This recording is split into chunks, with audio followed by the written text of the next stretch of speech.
Hello everyone. Today I will tell you a story. The story is titled, Lou Loves Running Free in the Garden and Quote. Please like and subscribe to my channel if you appreciate me.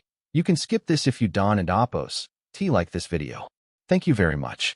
The story begins as follows. Every morning with Lou begins the same way, yet somehow it never feels ordinary.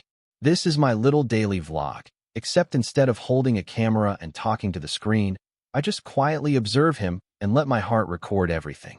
Lou wakes up before the sun fully stretches across the sky. His ears twitch first, reacting to birds practicing their songs in the garden. Then his tail flicks gently, like he's testing whether the day is ready for him yet. I can see it in his eyes. The garden is already calling. As soon as the back door opens, Lou steps outside with a confidence that feels bigger than his small body. The grass is still wet with morning dew, and he pauses for a moment, lifting one paw as if checking the temperature. Then, without warning, he bursts forward. Lou doesn't just run. He celebrates movement. He zigzags between flower pots, leaps over small stones, and suddenly stops to stare intensely at a butterfly that dares to land nearby. His body lowers, his eyes widen, and for 3 seconds he looks like a tiny lion preparing to hunt. Then the butterfly flies away, and Lou looks slightly offended, but only for a moment. Watching him, I realize how fully present he is. There is no worry about yesterday, no plan for tomorrow. There is only grass, air, sunlight, and the joy of being alive.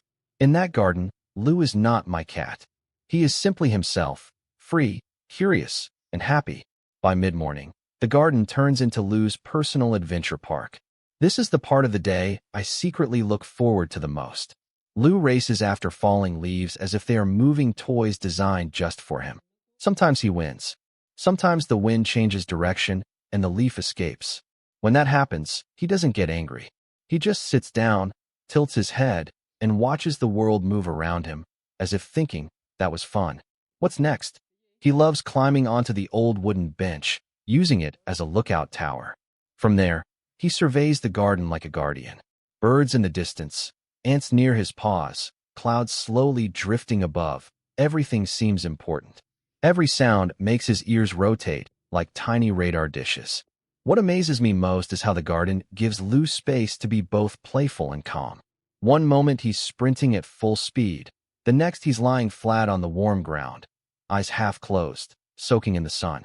His breathing slows, his tail rests quietly, and the world seems to soften around him. I often sit nearby with a cup of tea, pretending to scroll on my phone, but really I'm watching Lou. His happiness feels contagious. Without saying a word, he reminds me that joy doesn't need a reason. It can exist simply because the world is open and you are allowed to explore it. As the day comes to an end, Lou returns indoors tired but satisfied. His fur smells faintly of grass and sunlight. He curls up near me, eyes slowly closing, carrying the garden inside his dreams. Watching him, I begin to understand that Lou's love for running in the garden is more than just play. It is a lesson. In our modern lives, humans often rush without truly moving, scroll without truly seeing, and breathe without truly feeling. Lou teaches us the opposite. He reminds us to use our bodies, respect our instincts, and stay connected to nature, even in small ways. A few minutes of fresh air, a walk, or simply standing barefoot on the ground can bring peace we often forget we need. Lou also shows us how animals rely on humans to create safe, loving environments.